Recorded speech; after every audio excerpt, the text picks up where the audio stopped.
it's setting it up. So this is further than I've gotten in 2 weeks with broadcasting from Zoom to Facebook. So I think this is a good sign that we're going to be able to go live.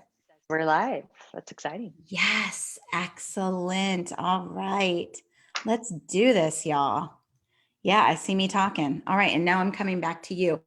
So, everybody, we are here live on Facebook. We made it from Zoom to Facebook today. First time in 2 weeks. We got through the technology barrier. I think it's because my trusty old laptop is back. My laptop was broken and I bought an iMac and I was coming off the I just don't think it handles the whole thing the same. Oh, Yes. So, y'all, we are here to have a really exciting and enlightening conversation. And I have got as our special guest, Shannon Fable. Shannon, thank you so much for being with us. I'm really excited to have you. Shannon is the admin of the ACE certified instructors group, the certified group instructors Facebook group. Tell me the official. Sorry. the official name is the ACE Group Fit Facebook page. And I always like to make sure people know ACE sponsors it, but it's agnostic. So it's not just for ACE Group Fitness professionals. It's just a gift they give back to the industry. So Oh, I love it. Yeah. And so, and also, do you mind if I ask you to kind of introduce yourself? You have a storied background, and I do not want to muddle it. So I would love if you just give us the highlights from where you sit. Yeah, I will try. I've been in the industry for almost 25 years now, probably a lot like many people you've had on your show or many folks that you guys have been introduced to over the years. Started out as an instructor, master trainer for several different organizations, and moved on to program and business development for different brands. So worked for Bosu for a very long time, Schwinn for a very long time, been involved with ACE on the board of directors, was the chair of the board there. Sit on the advisory board of AFS, the Association of Fitness Studios, worked with Anytime Fitness for a very long time, Silver Sneakers, Fit for Mom. So yeah, just lots of different things, and really focused now on business development. My husband and I created Group X Pro, which is a group fitness management software that we sold to Dexco a year and a half ago. So work with them on the software side as well. So got my hands in a few different buckets, but a lot of group fitness management, a lot of group fitness programming, and yeah, that's it. Oh, I love it. So Group X Pro, you were the developer of that and you guys have sold it, but you're still involved. And then with the organizations that you mentioned, you've done a lot of program development as well as being on the advisory board. And you kind of are holistically involved in group fitness. Is that a good way to say that? Yeah, for sure. I mean, it definitely cut my teeth with programming. So creating workshops for Bosu or certifications for Bosu, and then going out and presenting those, and or selecting, training, and mentoring other folks that would go out and do that. Then I started doing a lot of business development consulting for companies that wanted to set up systems and organizations like the Schwinn Master Trainer Program, the Bosu Master Trainer Program. And that slowly has evolved into, yeah, a great way to put it, like holistically working on business development for fitness organizations. Mm-hmm. So marketing, operations, what's the plan? How do we take it to market? And, like all of us have been doing the last 8 weeks, helping them pivot with this new world. Oh, yes. Oh, yes. And we're going to get into that in a second. I want to mention that I think what's really cool about your background is that your entire career has really full-time been focused on group fitness. And I think that is hard to find. Most of us kind of dabble, do it on the side, or we have at one point or another tried to make a full-time career out of it, but you don't find many people who have really been able to make a full-time group fitness career for 25 years out of group fitness. So I love that. I think that's just a really cool thing about you. Yeah, thank you. Yeah, it takes a lot, right? You can't trade, whether you're a personal trainer or group fitness. I have always been a big proponent of exposing those two sets of professionals to the fact you can't make a living trading time for money. Like you can't just keep teaching, mm-hmm.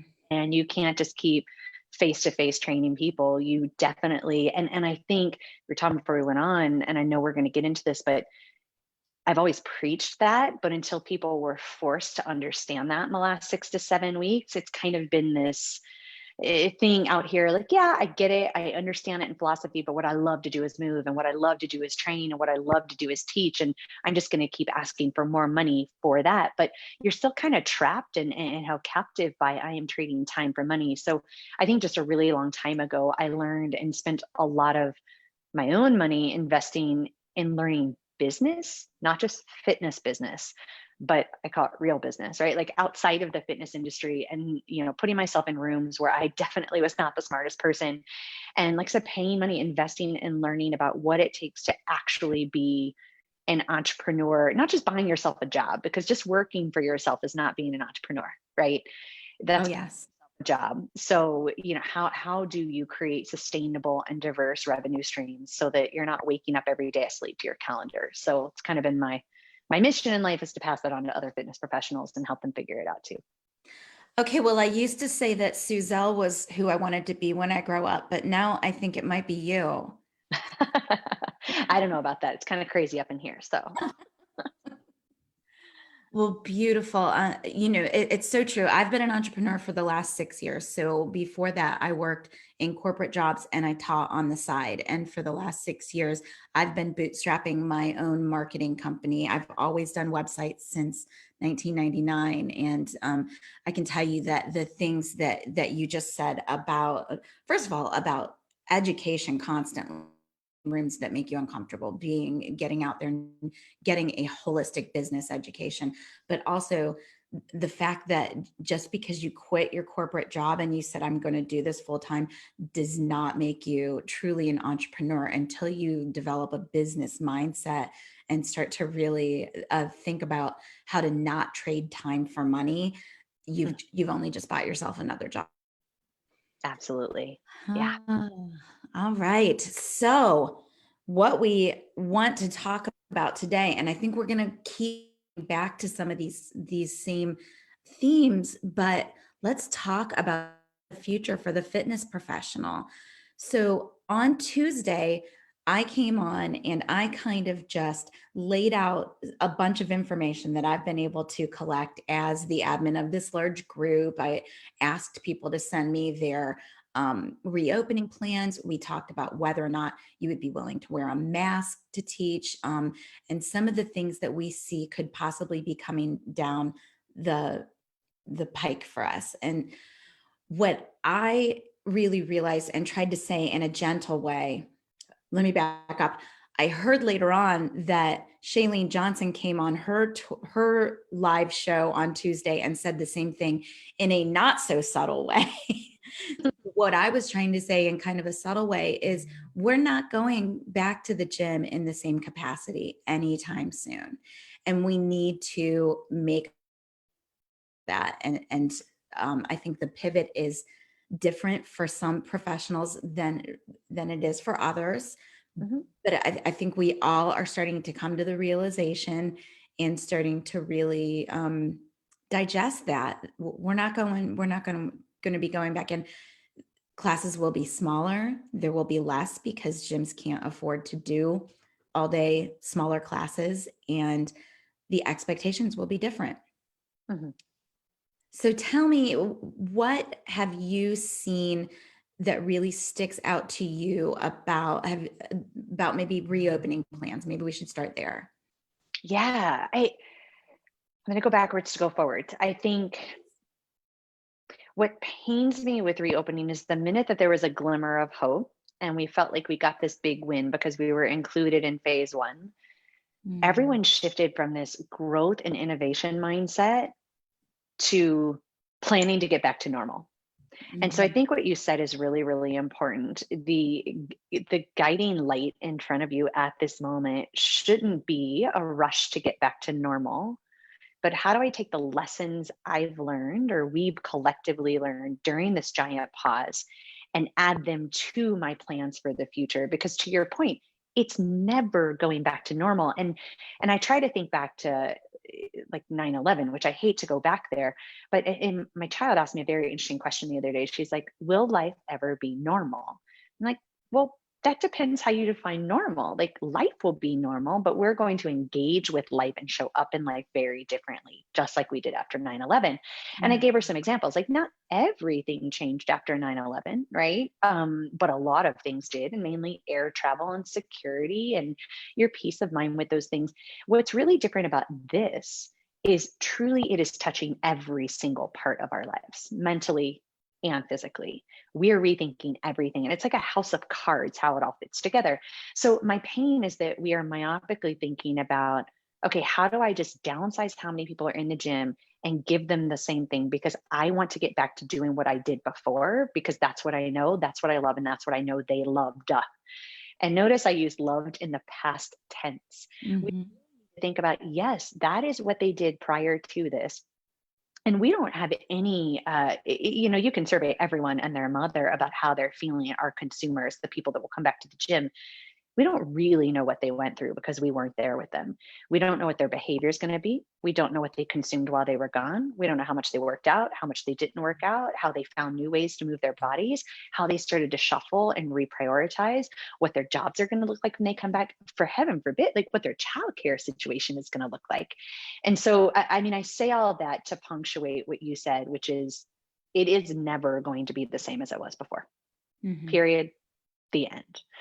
And my stress is that we're putting so much brain power into trying to configure the perfect reopening plan without thinking about how we need to, like I said, take what we've done the last 6, 7, 8 weeks and marry it with a reopen plan. Like we just abandoned thinking about how to make this better, make it sustainable, continue to monetize it.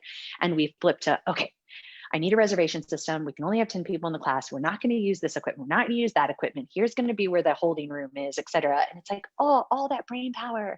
If you would put it into both of these buckets, and I know it's a long-winded answer to your question, but those are the things that keep me up at night and make me think like it's just such wasted brain power when we could be thinking bigger and better about who we can be when we come back to reach more people. So it's so important. It's so important. And we talk a lot on this show about coming back better and coming out of this differently and differently in a good way rather than we're not. I don't think anybody that is watching this show is watching because they're just kind of waiting until the gym reopens. I do think that the people that are attracted to watching this show are the people who are in a growth mindset and ready to start thinking about different things. Now, that doesn't mean that everyone here is already teaching virtually, Right. but I think that they are looking at it. Mhm. So let's pivot a second. I've got a few little questions that I had laid out for you, and then you guys watching, please ask your questions. We are actually live on Facebook today and not in Zoom, so please get in here and ask your questions. Rocky says that normal is a setting on a washing machine. I Yes. love that. But so one of the things that we were touching on before we came live was the difference between the personal trainer experience with this these quarantines and this pandemic and the group fitness experience. And the personal trainers felt a little bit more ready to go and kind of made that transition a little easier. I think there are a lot of personal trainers who were able to jump on with their clients and barely miss a beat, whereas some instructors have been able to do that and then some have kind of just come to a complete stop. So what do you think that difference is? Gosh, I mean, if I'm going to touch on it quickly and easily, I think personal training is one on one. So switching, and there are logistics, and then there's what someone gets and why they're drawn to personal training versus group fitness. I've always said we both do the same thing. We just package it and deliver it very differently. We all do fitness there, and that's a whole nother live that we can do because I've got my feelings. But we both do fit in We'll person. definitely do that. Personal training, we do it one on one. And what I get from personal training is very different than what I get for group fitness. And probably my why for doing both of those is very different. And I found very early on, like I'm good at personal training. I like doing one on one, but my heart lives in group fitness because there's something very, very different that I get and they get over here. So when I go back to looking at why it may have been a little bit easier for trainers, I can still feel the same way that I do when I'm with you live. It may be harder to train you virtually, but I still get the same feedback because I still have you on the other end of the phone or Skype or Zoom. I'm still watching you. I'm still providing you accountability. I'm still providing you a program. I still can correct you. I still can, help usher you along your path. There's just social distance between us or physical distance between us. I didn't really lose too much in that transition. The other side, like I said, is logistics. It's simple. You still book your time, you still pay your amount. Maybe you changed your rates. I don't know why you would have, but I know plenty of people did. And I still deliver it one-on-one. Like the business model didn't necessarily have to change. And you also have a very willing not membership base, client base, because if they are already hooked on you and your services, that is like a normal in their life, and they didn't see any friction to moving it online. They just had to change when they did it and how they did it. So it's like the perfect trifecta, right? So if you could embrace it and get a trainerize or figure out your own way to stack technology and make it work, it was simple. Group fitness, on the other hand, we thrive off of connection. And connecting with someone on camera is very, very different. Like when I was filming DVDs or even all these webinars that we're both doing on Facebook, very different to talk at people and trust that they're hearing you. You give 10 times as much as you always have, and you don't get a lot in return until you read the comments, and then they're not in real time. So it's not the same thing as someone smiling at you. And I call it ego strokes, right? Like we kind of get paid back in ego strokes in the middle of a class for what we're doing. That feeds us, we feed them. It's a great loop. And when you go behind a camera, you don't get that. That's number one. Number two, I think group fitness instructors, we're so hypercritical of our own performances, and to some degree, that putting it on film makes it even more real, right? It becomes this thing that we feel like we've got to overproduce, we've got to over prepare, we've got to over deliver, and it's got to be perfect. When we don't realize that part of the beauty of what we experience together in a studio is the imperfection. Like it's perfectly imperfect. It's Mhm. never 100% great. So I think there are a lot of like psychological factors that made it a hurdle. And then you also thrive on having a community that comes back week after week, right? If you've been teaching the same time slot for a while, of course you're always welcoming new people, but you've got your core group people and you live to see them every week. And now when you start to do this online thing, and people's lives are just so disjointed at the moment, you can't count on them all showing up at the same time. There's also a lot of technological hiccups with doing group fitness. The mic doesn't sound great, the music doesn't sound great, you look like you're off the beat. I mean, there's so much that's hard. It's a whole new skill set. And taking the time, we all panicked and just jumped in and did it. Some were more successful than others. And so, as long as you know it's going to be there for a while, you might take the time to learn it. But there were just a lot of hiccups in the beginning, learning how to make it happen and the technology behind it. And how do you program? No, it can't be 60 minutes. People have confined spaces. Like there's just so many more things to think about that Mhm. overwhelming for some, I think, right? And then secondarily, I'd say from an ROI standpoint or an ROEI, return on emotional investment, a lot of us, we teach from our pockets. Um, what do I mean by that? We're like, but I just love to move. Why should people pay me for this? Like they need it. They need it. I need to give it to them. Like we're so socially. Oh, you're about to spawn all the comments here. We we have a passionate group about this and I love it. It is, and I'm going to try not to go down the rabbit hole, but I think for some people, as you were giving and you were giving and you were giving, the burnout was real, and you start to assess the ROI or the ROEI, and then you've got everything you're having to do with your kids and with your family and with your own mental and physical health. That at some point you're like, what's the point? Aren't we? How far are we into the tunnel? Are we almost out? So, yeah, I think there were so many cards stacked against us, and finally group fitness, if you weren't monetizing it, if the club that you work for was not monetizing it, and you just started doing this on your own as something you were giving back to society and to your people, Mhm. you weren't very supported with it. And, I don't know many clubs that were clamoring to support all their instructors in going virtual because they don't make money off of group fitness. Where with personal training, they had a vested interest in keeping those relationships going because they see the ancillary revenue. It's a budgetary thing, right? Oh, So yes. I mean, again, long-winded answer, but I think there were so many more things stacked against us on this side, that it just made it hard for a lot of people to do it. And personal trainers, not that it was easy, but there were just a lot more cards that were in their favor. The wind was in their favor to get it going. Well, I think personal trainers also, it's kind of more of an entrepreneurial mindset from the very beginning. I think you go into personal training thinking that you're going to build a book of business and that you're going to increase that book of business, which is very different than group fitness. And group fitness, we go in and we just want to teach that class, jump around, move, hug everybody. That's never going to happen again.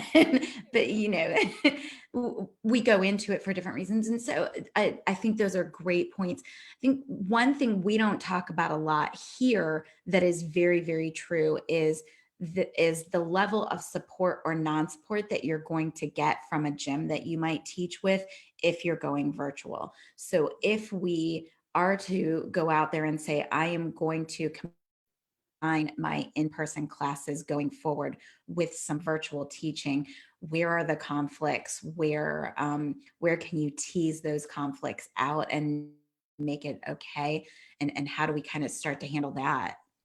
Yeah, and I'm not a lawyer. So I always have to put that umbrella in all my years working for any time. I always had to remember there are lawyers present. They speak that language, not me. I think step one is opening the lines of communication with your group fitness manager. Even if you've been furloughed, you're not working right now, you don't know what's happening. And honestly, I have been saying this a lot on webinars and lives, like have a little bit of empathy for them too, because they may not have a direct line of communication with upper management. And I try very hard to put myself in the seat. I've been a GM, I've opened gyms, I've done sales at gyms, I've been PT directors, like I've sat in every seat at clubs. So I kind of can feel the reality of all those different seats during this pandemic. So I don't know that anyone's doing anything malicious. No one has cast group fitness aside because they don't think it's important. I think everyone's just reacting and doing the best they can with the tools they've got. That's the first overarching comment. Second, open the lines of communication with your GFM and ask first, what kind of communication do you have or visibility do you have to what the plans are at the club for group fitness? And what I mean by that is, are they going to support virtual as a long-term strategy? And if so, if the answer, you're going to get two answers. Gosh, I have no idea. Okay, well, can you ask? Because this is important to me. It has, it weighs heavy on my heart about how I'm going to come back if this isn't going to be real, because you know that your opportunities for live classes are going to be limited in the beginning. Mm-hmm. 100% going to be limited. So that's the first question you have to ask. And then if she says, yes, we are going to have a digital strategy or a virtual strategy, what part are we going to play? So you Mm-hmm. have to get those questions first. And then the other talk track is, like you said, tease out the conflict of, if I want to continue doing my own digital strategy, do you see that as a conflict of interest, or how can we work Yes. together? And this is where I have to straddle the line between I want to talk the club side, and then I want to talk the individual side, because again, I see Do both. it. Do it. If the club says it is a conflict and you want to continue working there, you have to decide, like, what does working at that club do for me? Right? Is it a paycheck? Is it, the relationships that I have? What does it give back? Do I want to continue doing it? Because you have to be honest. Like, if they say yes, it is, and no, you can't, then you can't. And you need to decide if you want to put all your eggs back in the basket of, I'm trading time for money. Someone else is dictating my timetable and when I teach and when I don't, and what I get from this part of my life. Mm-hmm. And if in this great pause you've decided, no, gosh, I see a way forward for me to do this on my own, then it may be time to cut ties, move on, or at least move on for a little bit until group fitness, quote unquote, gets back to normal. Right. So that's why I say there's so many questions I would ask the group fitness manager and the owners and the GMs of clubs before I would make the decision to exist in opposition to them with my own digital strategy. And it may not be a forever thing that you're going to go online and always do that for yourself, but people have got to be, you've got to advocate for yourself in asking to have a transparent conversation about, when is this all coming back? Am I going to be guaranteed income? What does it look like? Right. And they may not have the answers. And if they don't, then you just have to decide which side of that fence you sit on, if that makes sense. Mm-hmm. So I know that's a very convoluted conversation, but it starts with talking to your GFM, seeing what she knows. If she doesn't know, making her know. And Mm-hmm. if she does know, then, decision tree.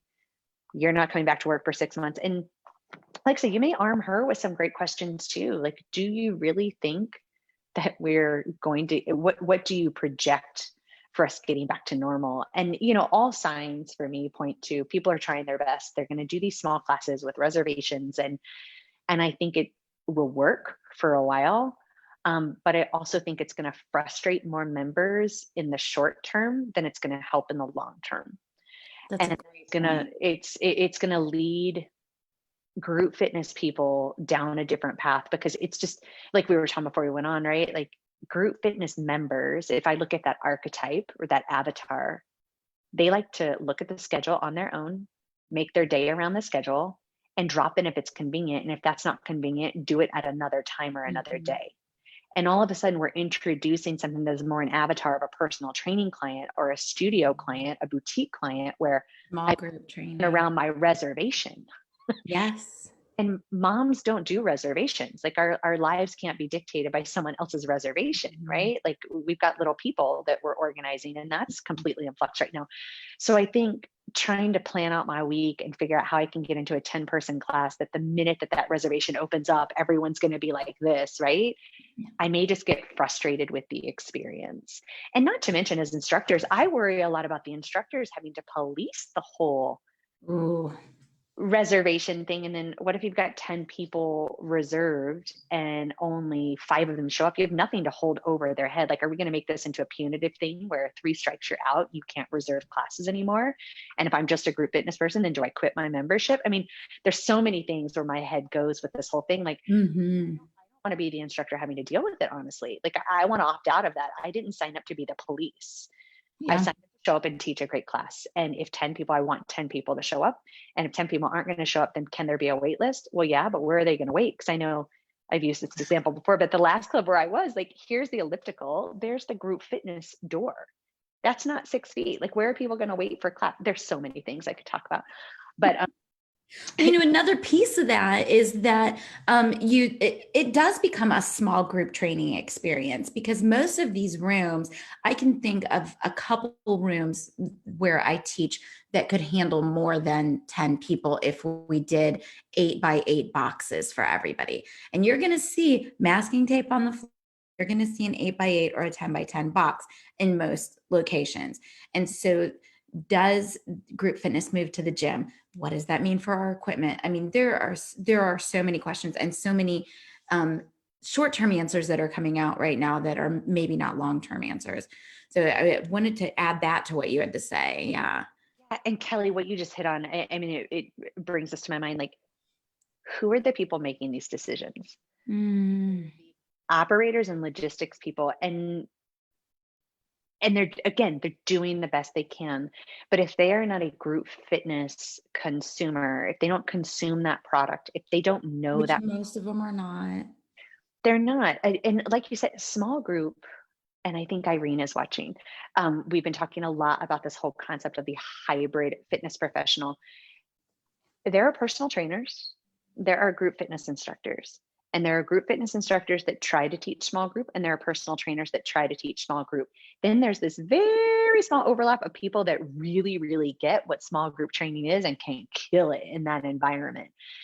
But I think the hard thing right now is all of a sudden we are forcing group fitness instructors into this small group product Hmm. or delivery of a small group product, but their preferred delivery is large group.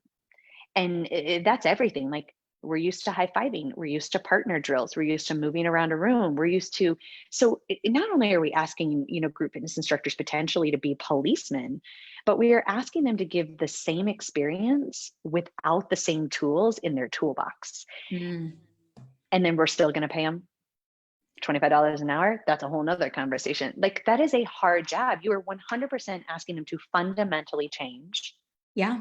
they are, how they teach, and what they get from the experience. So true. So true. Um, there was one other thing.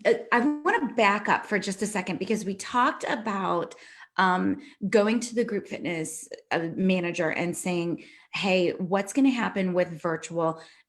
Am I going to be expected to teach virtual? I want to talk about responsibilities, both with virtual and within the gym. But first, I want to say, when you're going to your group fitness manager and they say, No, virtual is not going to be a part of our strategy. Yes, it is. And we don't expect you to do anything on your own. And you know that you want to do something on your own. There are options outside of the gym.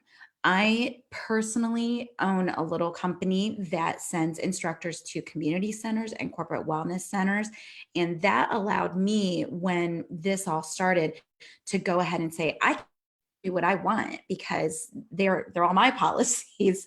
So I was able to market to my people that I was teaching at the community center, because the community center is not offering anything, and all of those customers are mine. So my point in saying that is that you can think outside of the gym and be able to make your own rules a little bit more than if you are with a gym. If you're with a gym and you're fully bought in and sold, and that's what you want to do, great. But if you're not and you want options, there are options where you can still teach a hybrid of live and virtual without being part of a big box gym or a gym.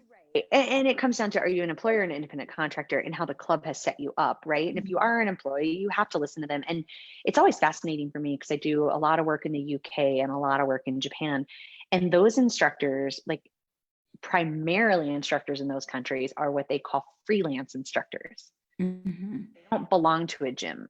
Gyms contract with them to come in and do something for them. And I think that's what you're saying. There are plenty of opportunities around to make that happen. You just have to search for them. They're not as commonplace in the US, but it absolutely 100% is available. So you can still get your kicks out of showing up, teaching a large group, when or if that ever comes back, and having that live environment, and then doing your own thing on the Mhm. side.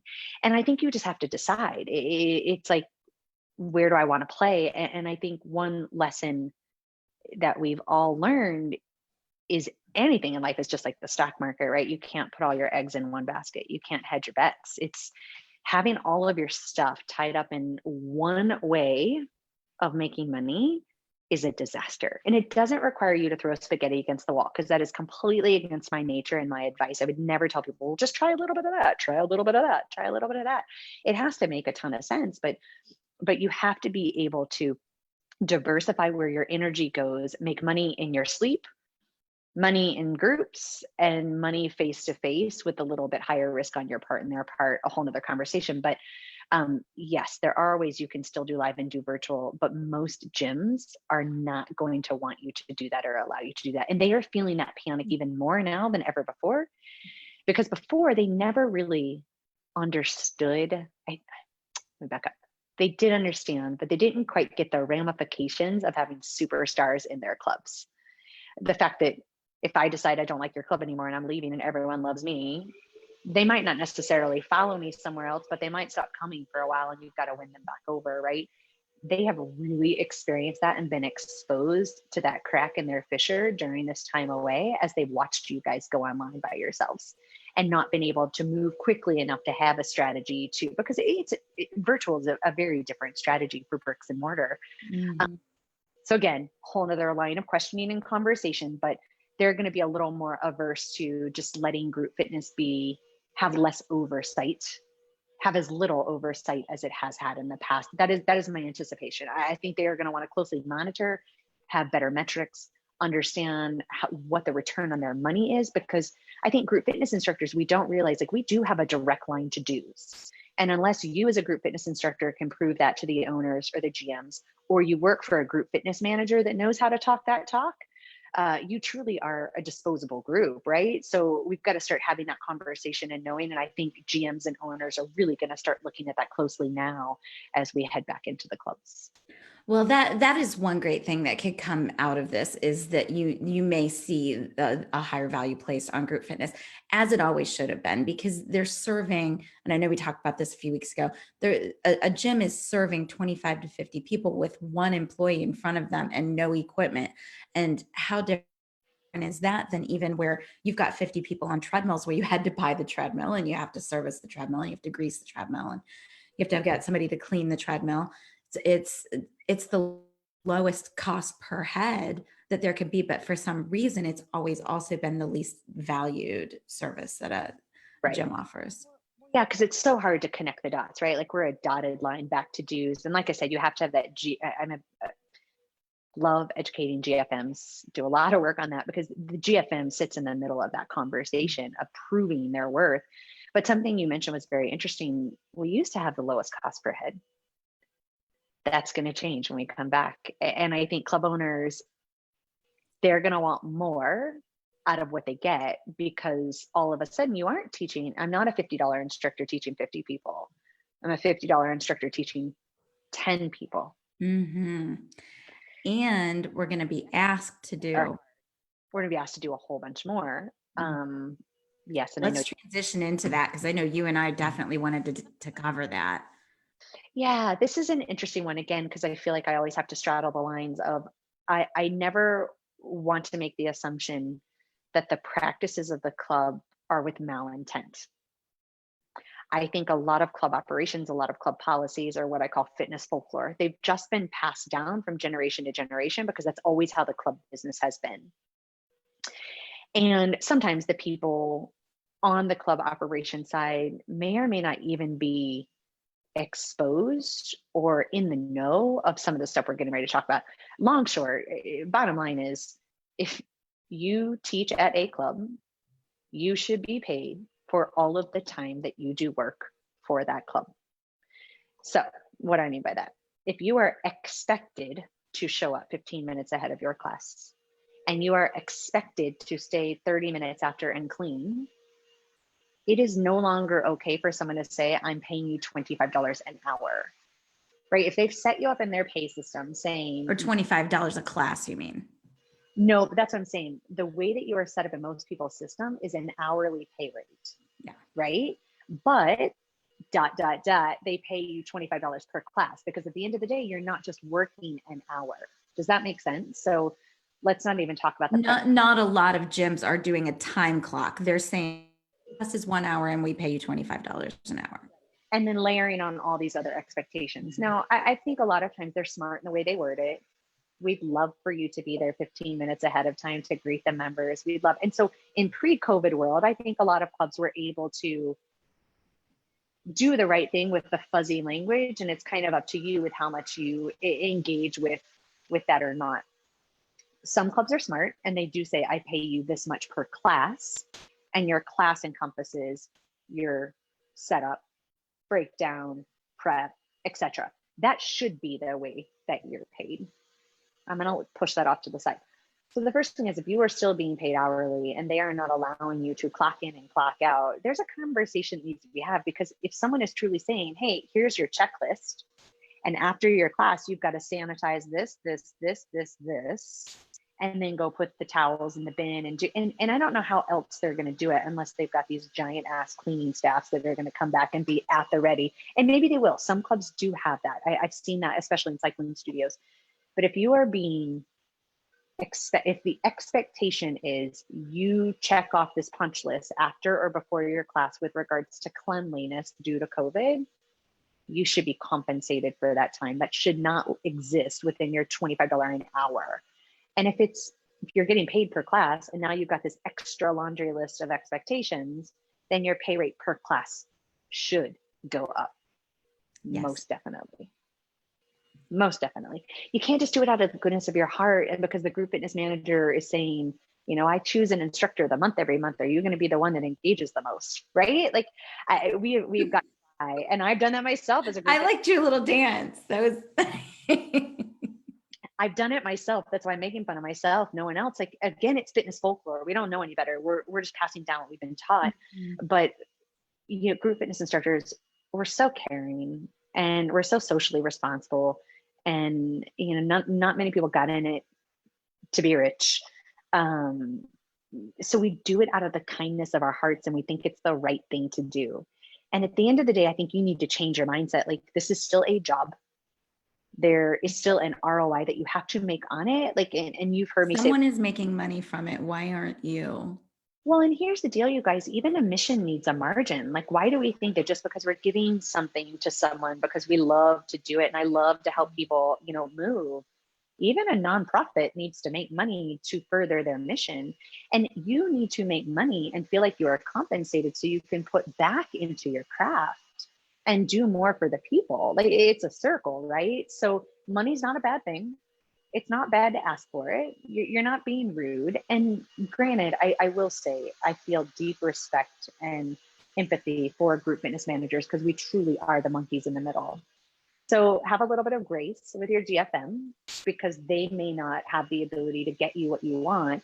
And, try to partner with them in these conversations they have with owners, and trust that they are your best advocate, right? They just, you need to advocate for yourself, and they typically will advocate for you, but they do the best that they can in the middle with what they're given as well. So, that brings up another thing that we've talked a little bit about in this group, which is when you talk about, we did a whole episode on pricing last week or the week before. And if you are going to teach virtual classes, how would you structure your pricing? And I didn't give necessarily any answers, but I said, one of the things that I said was, you have to make a list of all of your true costs.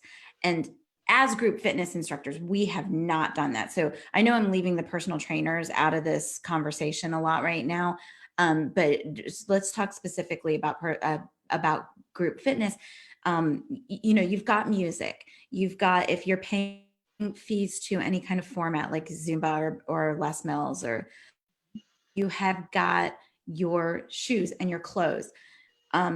We're all going to want to buy our own head mics. I don't see anybody going back to using the shared head mic. I mean, I've always carried those alcohol swabs and I've always cleaned that thing because I used to refer to it as the respiratory infection distribution system. I call it, yes. Because you would see that though. One person would send out an email and say, I need a sub because I have a respiratory infection. And then next thing you know, you have 10 more emails saying, I've got a respiratory infection. So you're going to need to buy your own head mic. So, and then you've got all these costs that already were. Then you've got more tax on your time, or more stress on your time. It all plays in when we talk about going back, and nobody's going to be walking and asking for a raise. I feel sure of it. But now is the right time to have an honest conversation about how much time. I agree. And I don't think this is the time, like you said, because the conversation I'm having with owners is like, be prepared. I feel like some instructors are going to be ready to hold you hostage because they know that you need them, and they've gotten wise in the last 8 weeks that they could probably do this on their own. So be ready. So know that conversation is happening over here. But to your point, I think it's just a really great exercise to eliminate the talk track that I would do this for free because I love it. Please. Yes, please. Because there are lots of things that I love to do in my life. I love business, but I don't go do it for my clients for free, right? So you need to eliminate that talk track. The second talk track you need to eliminate is, but I get a free gym membership and my kids get free swim lessons and I get free childcare. Because here's the deal. We haven't even talked about, what is that going to look like when you go back to teaching at the YMCA?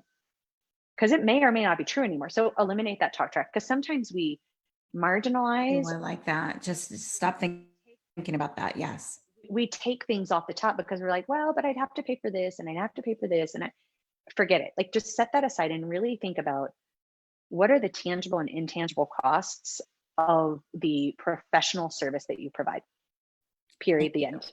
And you listed a lot of tangible products, and you need to really think, the clothes that you wear, the tools that you use, you're using your phone, or what other things are you doing to distribute?